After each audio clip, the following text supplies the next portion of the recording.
इस लेक्चर में हम ले रहे होंगे कुछ क्वेश्चंस ऑन इलेक्ट्रोमैग्नेटिक इंडक्शन। एक रिवीजन पर्पज ही है इस लेक्चर का। नेक्स्ट टॉपिक पे हम नहीं जा रहे हैं अभी। जो सीखा है पीछे उसी को अप्लाई करके देख रहे हैं अलग अलग तरीके से। इलेक्ट्रोमैग्नेटिक इंडक्शन, इसमें जो कुछ हम सीख के आए हैं उन्हीं चीजों को हम अभी अप्लाई करके देख रहे होंगे। कुछ क्वेश्चंस जो एज सच भी बुक्स में नहीं, लेकिन कुछ एक्सपेरिमेंटल क्वेश्चन लगा लो या इस तरह का पार्ट होगा। तो पहला सवाल, जैसे मान लो ये कोई कॉइल है, ये इसका पार्ट पीछे की तरफ है, कई टर्न्स हो सकते हैं, और ये गैल्वेनोमीटर अटैच है यहां, ये हिस्सा पीछे की तरफ से आया और ये आपको एक अरेंजमेंट दिया गया है और आपको बोला गया है कि ये कोई कॉइल है conducting, this is a conducting coil.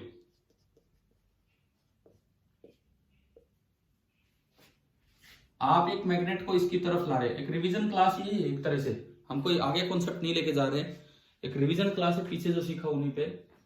आप इस नॉर्थ पोल को इसकी तरफ लेके आ रहे हैं, ये क्वेश्चन में दिया गया है। तो आपको ये बताना है कि गैल्वेनोमीटर में करंट, ये पॉइंट में बोलता हूं P और ये पॉइंट में बोलता हूं Q। गैल्वेनोमीटर में करंट P से Q जाएगा या Q से P जाएगा, ये बताओ आप। P से Q। हाँ भाई, सभी बच्चे देख लो एक मिनट ये कि कैसे हम करें। गैल्वेनोमीटर में एक बच्चे का आंसर आया है P से Q। आप देखिए कि गैल्वेनोमीटर में करंट कैसे बनना चाहिए यूजिंग लेंज लॉ। देखो, नॉर्थ पास आ रहा है, नॉर्थ पास आ रहा है तो कोइल क्या चाहेगी, उसे रोकना। नॉर्थ को रोकने के लिए इधर कौन सा पोल बनेगा, इस साइड नॉर्थ, और इधर साउथ। तो इधर नॉर्थ बनाने के लिए करंट कैसे फ्लो करेगा, यूं पीछे से और आगे की तरफ, समझ गए हो। तो ये आपके आई इंड्यूस की डायरेक्शन आई, ये करंट यूं आया, ये इसमें यूं है पीछे से, इधर इधर देन इधर, और ये अगर निडल दिखा रखी होती तो हम यूं दिखा देते भाई निडल उस साइड गई। अगर निडल दिखाई होती तो हम बोल देते कि निडल उस साइड में बेंड हो जाएगी। ये बताओ, जैसे ये छोटा सा क्वेश्चन बन के आ गया कि आपको करंट की डायरेक्शन निकालनी आई कि नहीं आई, किस तरह से निकालनी, ठीक है। दूसरा सवाल अगर मैं लूं, मान लो एक मैग्नेट की जगह मैंने कोइल ही ले ली उधर। सपोज मैग्नेट की जगह मैं कोइल लेके चल रहा हूं और उसे मूव करा के ला रहा हूं, एक ऐसी कोइल जिसमें बैटरी अटैच है, इस तरह से मैं देता हूं यहां पे।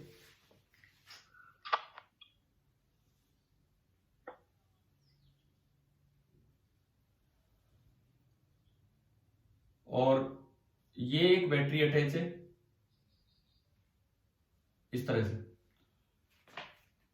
और इस करंट कैरिंग कॉइल को मैं इधर की तरफ मूव करवा के ला रहा हूं, इसकी तरफ। अब आपको बताना है कि ये जो गैल्वेनोमीटर है जो यहां अटैच है, इस गैल्वेनोमीटर में करंट किधर से किधर जाएगा, ये P ये Q। अब ये आपको बताना है।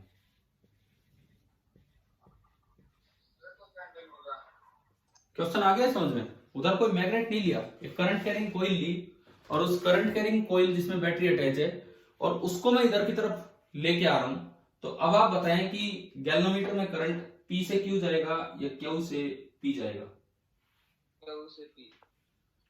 कैसे देखा, सबसे पहले तो आपको इसके पोल छांटने होंगे, इसके पोल बनाने होंगे। इसमें किधर नॉर्थ है परमानेंट पोल और किधर साउथ है, करंट की वजह से, क्योंकि वो तो परमानेंटली करंट फ्लो कर रहा है उसमें।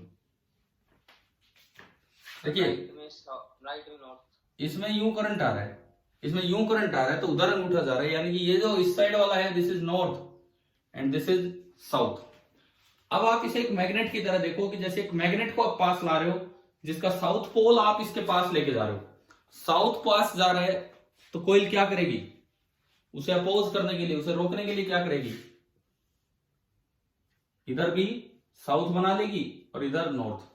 अब देखो अगर इधर नॉर्थ बनाना है उधर साउथ बनाना है तो करंट कैसे फ्लो करेगा इसमें, यूं फ्लो करेगा, तब ये होगा। तो ये आपको आई इंड्यूस की डायरेक्शन मिली, बिना बैटरी जो करंट आया वो ऐसे आएगा इस तरीके से। तो इस बार जो करंट की डायरेक्शन है वो होगी क्यू से पी और निडल इधर की तरफ रिफ्लेक्ट हो जाएगी।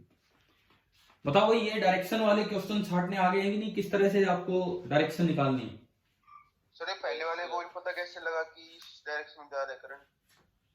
इसमें बैटरी से पता लगा ना। एक सिंगल बैटरी है वो सोर्स की तरह काम करती है और सोर्स के अंदर करंट जाता है लो टू हाई पोटेंशियल, तो यूं जाके और फिर बैटरी के पॉजिटिव से करंट निकलता है, तो इस वजह से ऐसा होगा। क्या क्लियर हो गया ये? Yes sir. अगर मान लो इसमें ऐसा दिया होता कि ये लूप दूर ले जाया जा रहा है, ये लूप दूर ले जाया जा रहा है, अब क्या होता? क्या ये नॉर्थ और साउथ पलट जाते हैं कि यही रहते? बताओ।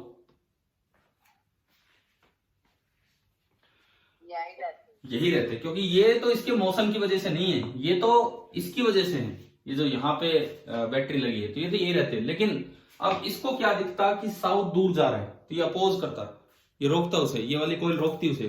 साउथ दूर जा रहा है तो मत जाने दो, साउथ को रोकने के लिए यहाँ क्या बन जाता? नॉर्थ, और इधर साउथ। और अब अगर आप देखेंगे तो करंट की डायरेक्शन अपोजिट हो जाती।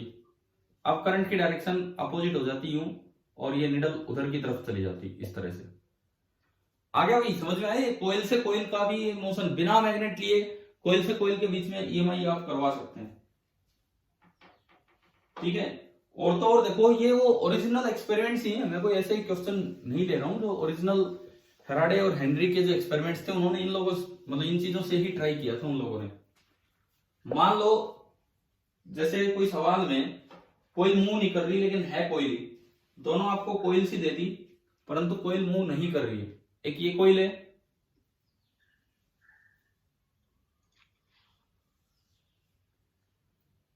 ये तो मैं हर बार वो गैल्वेनोमीटर वाली कोयल दे रहा हूं। ये इसमें गैल्वेनोमीटर कोई सोर्स नहीं है इसके अंदर, ये पी ये क्यू, हमें फिर से कुछ चीज देखना होगा। इसके पास मैंने एक स्टेशनरी कोयल ली, बैटरी कनेक्टेड वाली, एक स्टेशनरी कोयल में लेके चल रहा हूं जिसमें बैटरी कनेक्टेड है। मतलब इस बार ना इसका मोशन होगा ना उसका मोशन होगा, कोई रिलेटिव मोशन नहीं हो रहा है। और हमने बैटरी कनेक्ट कर दी, कैसे भी आप लगा सकते हो। जैसे मान लो ये बैटरी लगाई और यहां पे मैंने एक की यूज की, कोई भी एक की यूज की, जैसे एक स्विच यूज किया,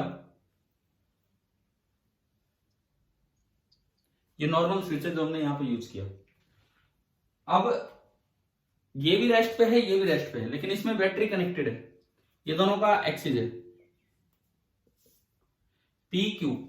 आप बताओ जैसे ही मैंने स्विच को ऑन किया, स्विच ऑन करते ही निडल गैल्वेनोमीटर की किधर जाएगी? पी की तरफ, क्यू की तरफ। स्विच ऑन करते ही किधर जाएगी? क्या कहीं नहीं जाएगी?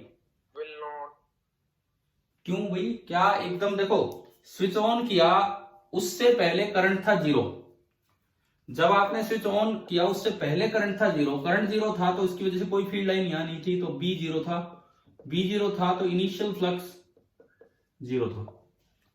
जैसे ही आपने स्विच ऑन किया, ऑन करते ही एकदम करंट आया होगा, यूं ऑन करते ही एकदम करंट आया तो इसमें पोल बने, किधर किधर बने बताओ कैसे बने?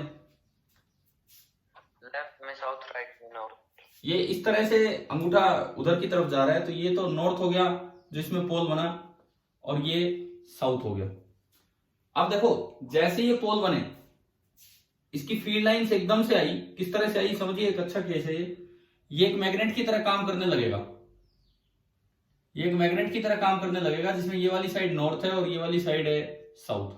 तो मैग्नेट के अंदर तो फील्ड लाइन होती है साउथ से नॉर्थ और मैग्नेट के बाहर होती है नॉर्थ से साउथ। तो जो ऐसे अचानक से फील्ड लाइंस डेवलप हो गई हैं इस तरीके से, स्विच ऑन किया तब करंट नहीं था, स्विच ऑन करने से पहले, लेकिन करते ही एकदम से करंट आया।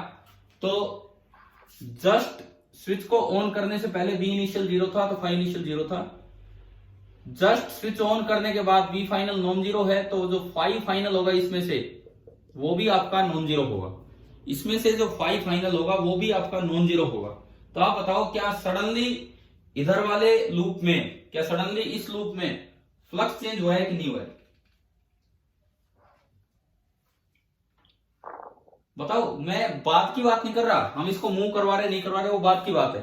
स्विच ऑन करने से पहले फ्लक्स जीरो था और स्विच ऑन करने के बाद एकदम से फ्लक्स नॉन जीरो हुआ, तो इस इंस्टेंट पे फ्लक्स चेंज हुआ है कि नहीं हुआ है इस कॉइल में से, इधर वाले में से?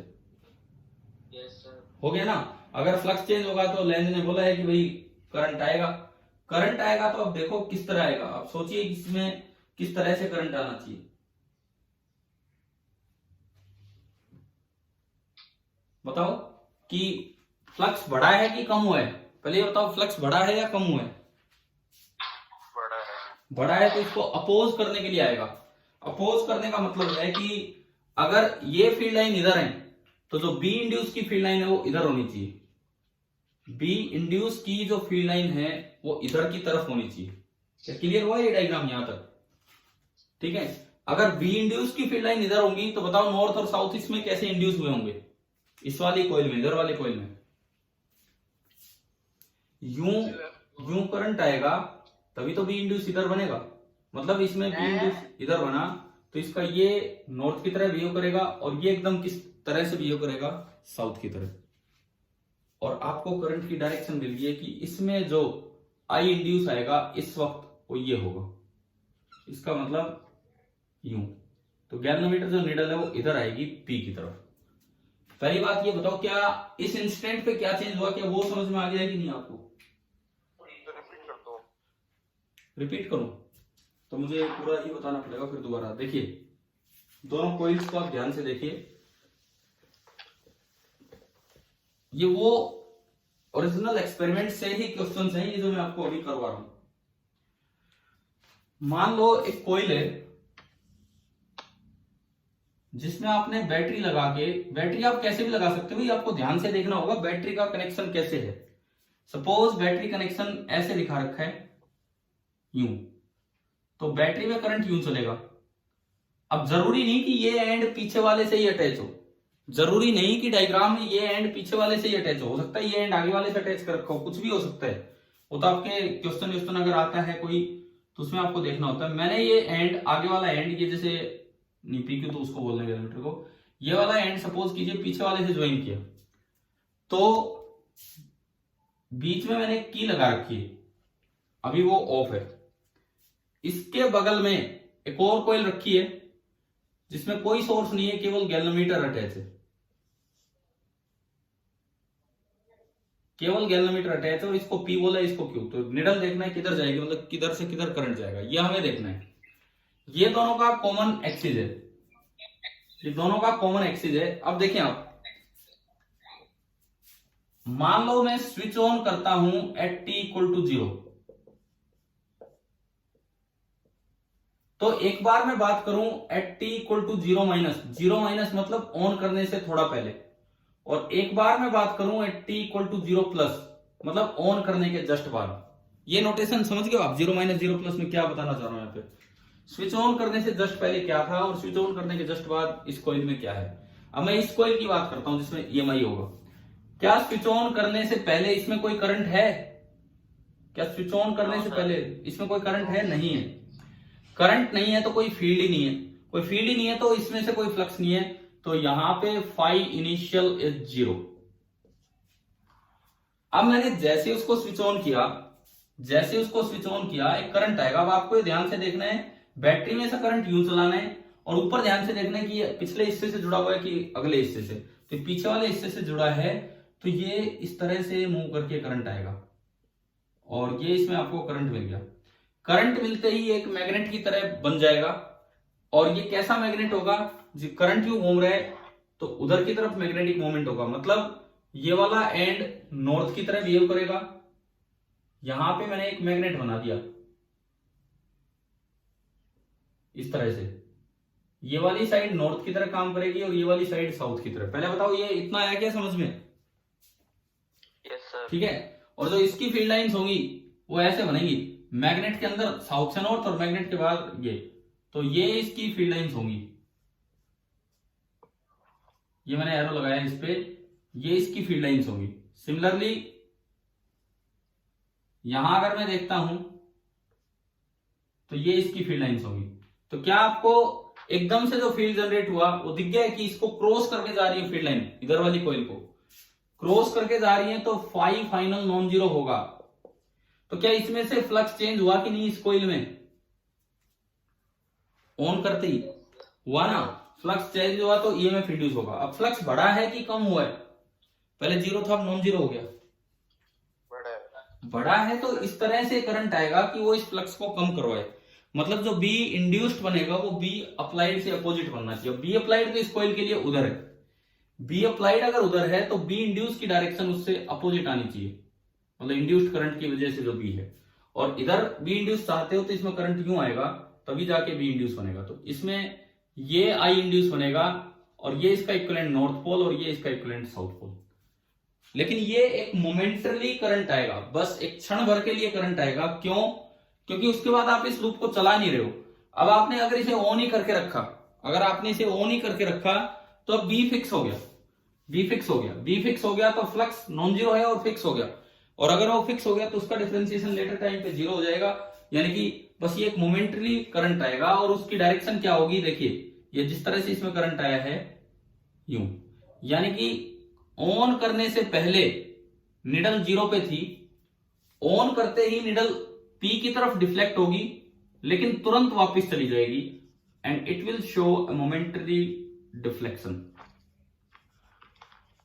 क्या ये समझ में आ गया है कि नहीं बताओ?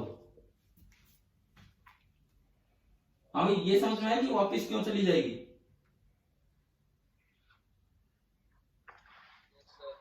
ठीक है।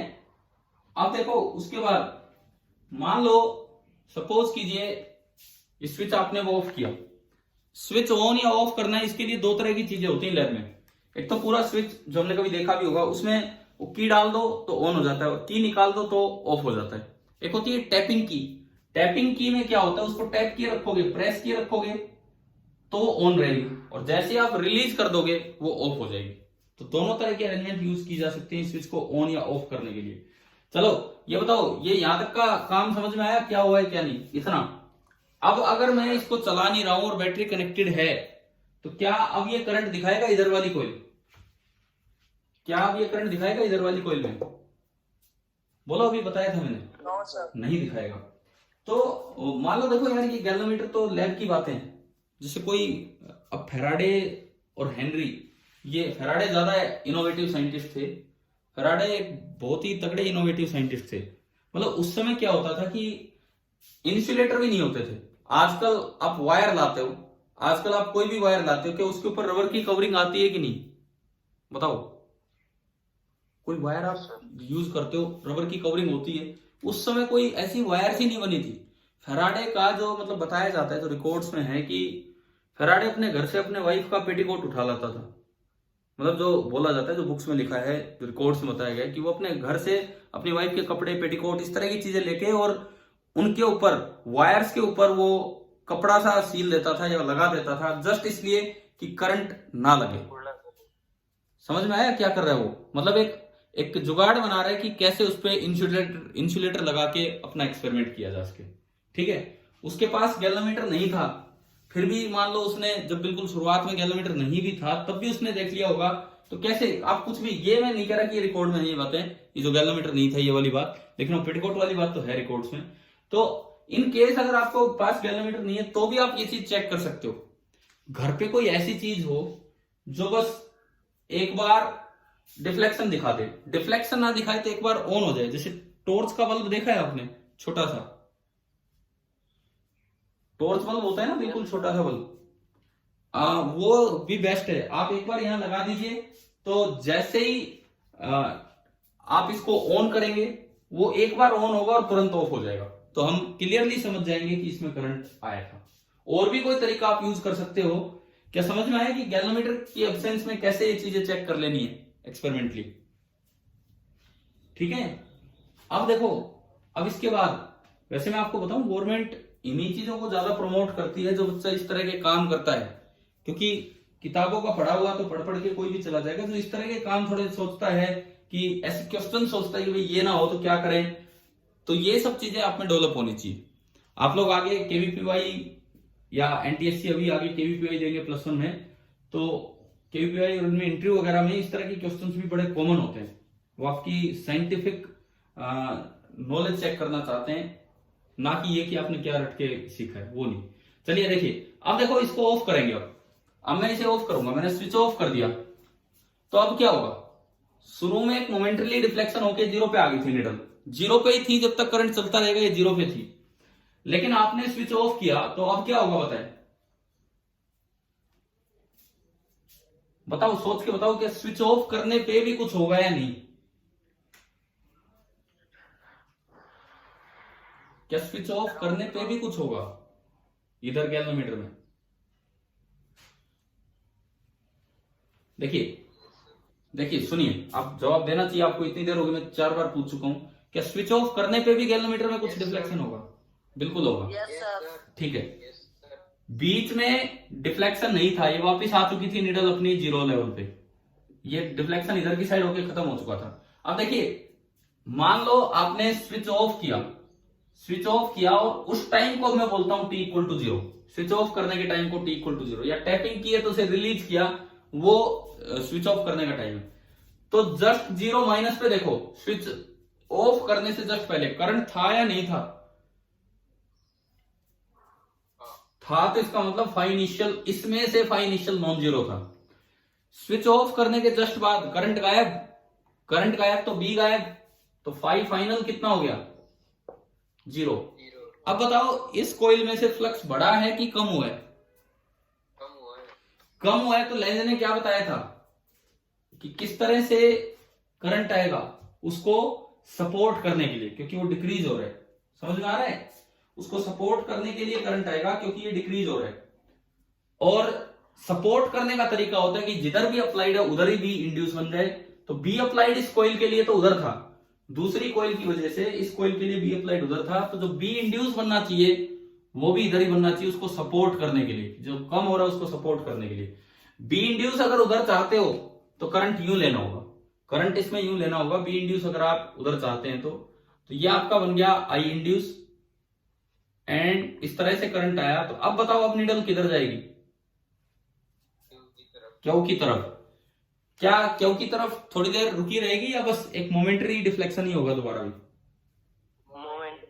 हाँ, क्योंकि उसके जस्ट बाद आप देखेंगे तो फ्लक्स 0 0 0, फ्लक्स चेंज ही नहीं हो रहा, क्योंकि अब करंट है नहीं तो फ्लक्स 0 ही रहेगा। तो आपने देखा कि इसमें 2 बार मोमेंटरी डिफ्लेक्शन हुआ, लेकिन दोनों बार गैल्वेनोमीटर अपोजिट डायरेक्शन में गया है। हाँ जी, क्लियर हो गया ये वाला एक्सपेरिमेंट? ये जो कुछ 2-3 एक्सपेरिमेंट पे बेस्ड कैसे क्वेश्चंस पूछे जा सकते हैं, क्या वो समझ में आ गई कि नहीं? ठीक है। अच्छा, आप सुनो, जब हमने बीच वाला एक्सपेरिमेंट लिया था, दूसरे नंबर पे जो क्वेश्चन लिया था, उसमें क्या था कि एक कॉइल रेस्ट पे थी और एक में बैटरी लगा के कॉइल को मूव किया था, है ना? ध्यान है ना आपको? सेकंड जो क्वेश्चन लिया अभी आज, एक कॉइल रेस्ट पे थी और एक को बैटरी लगा के मूव किया था। सवाल यूं आ जाए कि अगर बैटरी वाली कॉइल को मूव ना करें और जिसमें गैल्वेनोमीटर लगा उसको मूव करें, तो क्या डिफ्लेक्शन दिखाएगा गैल्वेनोमीटर? जो दूसरे नंबर पे जो क्वेश्चन लिया था उस समय मुझे याद नहीं रहा, मैं वहीं पे बताता आपको कि एक कॉइल, इधर वाली कॉइल, गैल्वेनोमीटर वाली कॉइल रेस्ट पे थी और बैटरी वाली कॉइल को मूव करा के लाए थे, तो उससे हमने देख लिया था करंट कैसे। अब मैं कह रहा हूं, बैटरी वाली कॉइल रेस्ट पे है और गैल्वेनोमीटर वाली कॉइल को मूव कराएं, तो क्या डिफ्लेक्शन शो करेगा गैल्वेनोमीटर की? नहीं करेगा? यस सर, बिल्कुल करेगा। तो आपको यहां से एक चीज याद रखनी चाहिए, motion is not important, relative motion is important. जिस कॉइल में ईएमएफ इंड्यूस होना है उसका मोशन है नहीं है, वो बात इंपॉर्टेंट नहीं है। उसके और करंट कैरिंग कॉइल या जो मैग्नेट है उनके बीच में रिलेटिव मोशन हुआ या नहीं हुआ, ये चीज ज्यादा इंपॉर्टेंट है मोशन की बजाय रिलेटिव मोशन। तो मैंने अभी कुछ एक्सपेरिमेंटल से क्वेश्चंस आपको करवाए, आप बताओ क्या ये क्लास यहां तक समझ में आई कि नहीं आई? यस। ठीक है। देखो, हमारा अगला टॉपिक तो था इंडक्टेंस। हम इंडक्टेंस पे अभी नहीं जा रहे हैं, बिकॉज आज आपका टेस्ट भी हम ले रहे हैं शाम को। आप लोगों ने वो असाइनमेंट कर लिया, वो जो ईएमआई का पिछला असाइनमेंट था? हाँ भाई, असाइनमेंट कर लिया सभी ने पूरा? अरे ऐसे सवालों का जवाब नहीं देते हो। क्या आप वो असाइनमेंट कंप्लीट कर चुके हो? एक बार बोल के बताएं, जस्ट एक दो बच्चे तो बोल दो। नहीं भी किया है तो आज टेस्ट से पहले कर लीजिए। कोई आपके डाउट्स हो तो अपने व्हाट्सएप पे आप पूछ सकते हैं मुझसे, या फिर शाम को क्लास में तो यार फ्लोटेशन लेंगे, व्हाट्सएप पे आप पूछ सकते हैं। आपकी पहली क्लास तो ये चल रही है 7 से 7:40। दूसरी क्लास कितने बजे? आज कितने बजे का टाइम दिया था मैंने? 3 से 3:40 फ्लोटेशन। टेस्ट कितने बजे का टाइम दिया था? 5। वो 5 नहीं, वो 6 बजे होगा, क्योंकि मेरी 6 बजे क्लास है, ऑफिशियल क्लास जो स्कूल की तरफ से। तो पहले मुझे लगा शाम को मैं फ्री हूं, बट अब 6 बजे मेरी क्लास है, तो आपका टेस्ट चलेगा और उसी दौरान मैं ये क्लास लूंगा और फिर मैं आपका टेस्ट चेक करके आपको बता दूंगा क्या। ठीक है, थोड़ा 1 घंटे डिले किया हमने टेस्ट को, आपको टाइम भी मिलेगा आराम से और अच्छी तैयारी के लिए। तो 6 से 7 ही हमारा टेस्ट होगा, और हमारे टेस्ट में आज 7 क्वेश्चन होंगे फ्रॉम ईएमआई, मैग्नेटोस्टैटिक्स नहीं, EMI, only EMI, and 6 question होंगे फ्रॉम फ्लोटेशन। वही 7-6 का रेशियो हम लेके चल रहे हैं। 13 क्वेश्चंस का 13 नंबर का छोटा सा आपका टेस्ट होगा। ठीक है, अब देखिए, ये इस तरह के एक्सपेरिमेंटल क्वेश्चंस होने के बाद अब मान लो जैसे शेप चेंज पे क्वेश्चन है। सर हाँ जी, सर अगर करंट कैरी कॉइल की जगह स्ट्रेट वायर दो तो कोई फर्क होगा? कुछ भी चीज ले लो आप, कुछ भी चीज, बस फील्ड लाइंस इस दूसरी कॉइल के लूप को क्रॉस करके जानी चाहिए। चाहे आप स्ट्रेट वायर ले लो, चाहे मैग्नेट ले लो, चाहे करंट कैरिंग कॉइल ले लो, हमें उससे मतलब नहीं कि वहां सोर्स कौन है, हमें मतलब इस चीज से है कि इधर जो कॉइल थी उसमें से फील्ड लाइंस निकली है कि नहीं निकली, और उसमें से फ्लक्स चेंज हुआ है कि नहीं हुआ। चाहिए वो फील्ड लाइन किसी ने प्रोड्यूस की हो, चाहिए स्ट्रेट वायर ने, चाहिए सर्कुलर वायर ने, और चाहिए मैग्नेट ने। ठीक है, अब देखो एक आखिरी चीज लेते हैं, बिकॉज टाइम भी पूरा होने वाला है। मान लो जैसे इस तरह से आ जाए कि एक बी है, अंदर की तरफ है,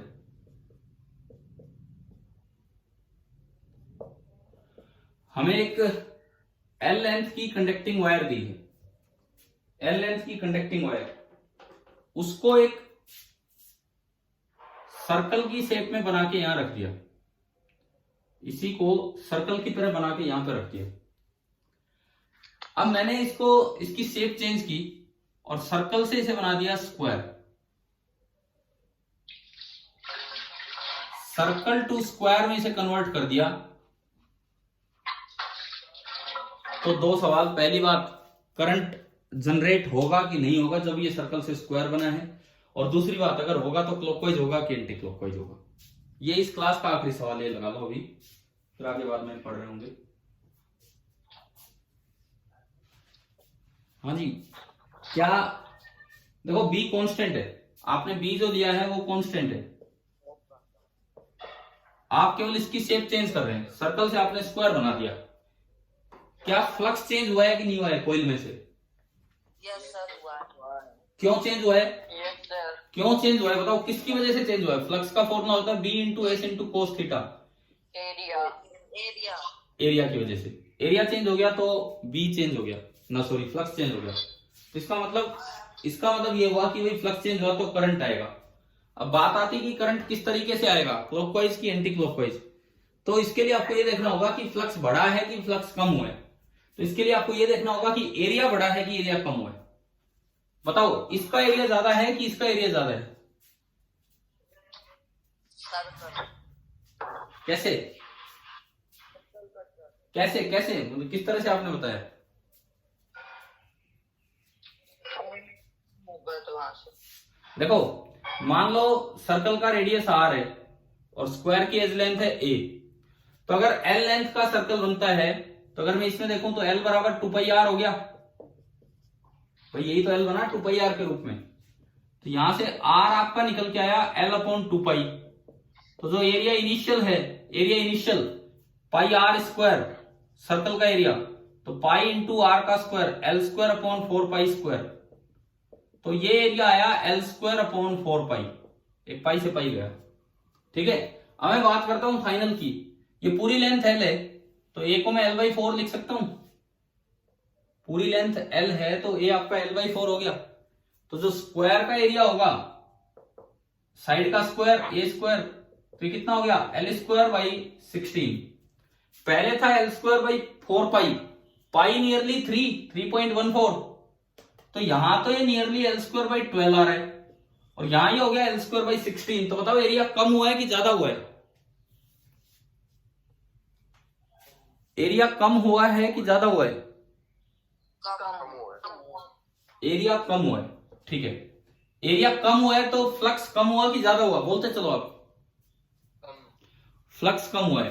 फ्लक्स कम होगा तो करंट किस तरह आएगा? फ्लक्स को सपोर्ट करने के लिए, अपोज करने के लिए? सपोर्ट करने के लिए। सपोर्ट करने का मतलब है कि जो बी इंड्यूस आए वो अंदर की तरफ आए, बाहर की तरफ आए? बताओ। बी अप्लाइड अंदर है तो बी इंड्यूस भी अंदर की तरफ आए। तो बी इंड्यूस अगर अंदर चाहते हो तो करंट यूं बनना चाहिए, यानी कि जो करंट इंड्यूस होगा उसकी डायरेक्शन क्या हो जाएगी आपकी?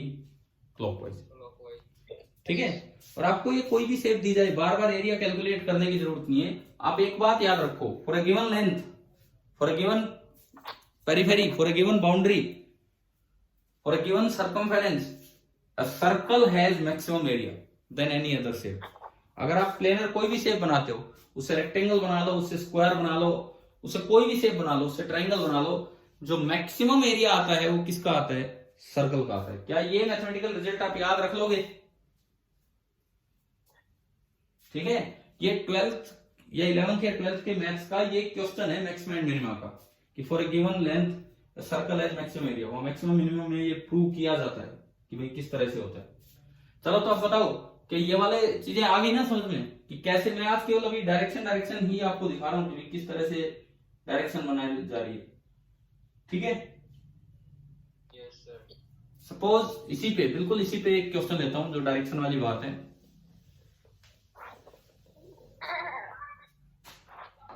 मान लो एक फील्ड आप कैसे भी लगा लो, जैसे अभी हमने अंदर लगा रखा था, मान लो फिर से मैं कहता हूं कि फील्ड अंदर की तरफ ही है,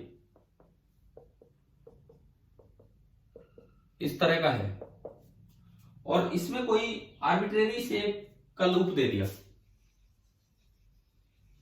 कैसा भी? Close loop, close conducting loop दे दिया आर्बिट्रेरी शेप का। मैंने इसको नाम दिया ABCD, इस तरह से नाम दिया है। और ये बोला है कि ये धीरे धीरे खुलता जा रहा है, ये धीरे धीरे खुलता जा रहा है, ओपन होता जा रहा है। लेंथ फिक्स है लेकिन ये धीरे धीरे खुलता जा रहा है। बस इसी तरह का क्वेश्चन आ गया। बताओ करंट की डायरेक्शन कैसे होगी इस लूप में? क्लॉकवाइज, एंटी क्लॉकवाइज, कोई शेप की बात ही नहीं हो रही, बस ये बोला है कि ये खुलता जा रहा है धीरे धीरे। देखते हैं अगर ये खुलता जा रहा होगा तो, हाँ देखते हैं, सुनो आप। अगर ये खुलता जा रहा है तो एरिया बढ़ रहा है कि कम हो रहा है? बढ़ रहा है। एरिया बढ़ रहा है तो फ्लक्स बढ़ रहा है। फ्लक्स बढ़ रहा है तो लेंथ ने कहा उसको अपोज करने के लिए कुछ आएगा। अपोज का मतलब है कि अगर बी अप्लाइड अंदर है तो बी इंड्यूस बाहर आएगा, और बी इंड्यूस बाहर लेने के लिए आपने बिना शेप जाने आपने सही बता दिया कि करंट कैसे आएगा? Anti clockwise. आ गया सभी को समझ में? ठीक है। अब मान लो अगला सवाल,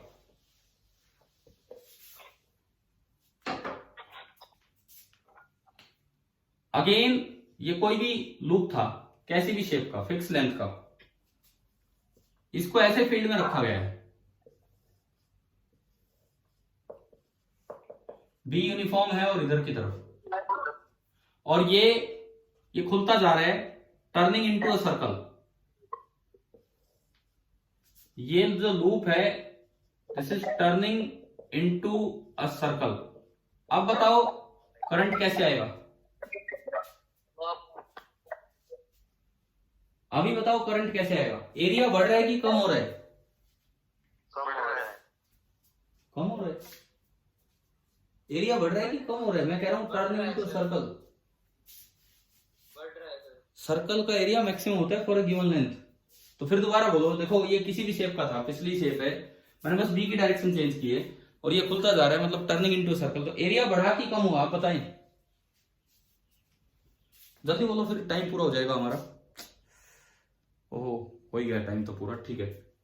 एरिया जो है वो इसमें इंक्रीज होता जा रहा है।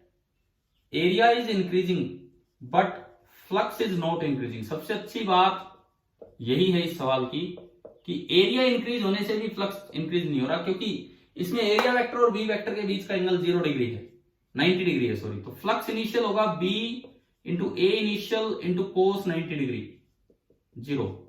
फ्लक्स फाइनल होगा B into A final into cos 90 degree, again 0। No change in flux, no change in flux, it means no I induce, कोई करंट नहीं आना, कुछ नहीं आना। तो ये हमारा आखिरी सवाल था। कोई नहीं, आप ये वीडियो लेक्चर में देख लेना अपना कि किस तरह से हुआ है, ठीक है। और अपनी तैयारी कीजिए शाम के टेस्ट की। कोई प्रॉब्लम हो व्हाट्सएप पे पूछिए, और शाम को क्लास फ्लोटेशन पे 3 बजे, देन आपका टेस्ट 6 बजे। Thank you.